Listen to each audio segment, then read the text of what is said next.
And then when the Marxists say, well, that wasn't real Marxism, what it really means, and I've thought about this for a long time, it's the most arrogant possible statement anyone could ever make.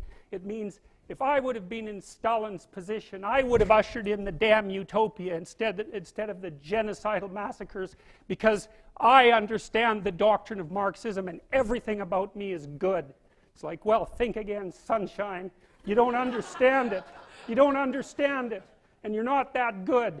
And if the power was in your hands, assuming you had the competence, which you don't, you wouldn't have done any better. And even if you had, there would have been someone else waiting right behind you to shoot you the first time you actually tried to do anything good. And that's what happened to all the old guard who ran the damn revolution. Stalin rounded them all up and shot them, along with their families and millions of other people. So even if you do happen to be that avatar of moral purity that you claim implicitly, the probability that you'd get to act out your goodness in relationship to those possessed by your ideology is 0.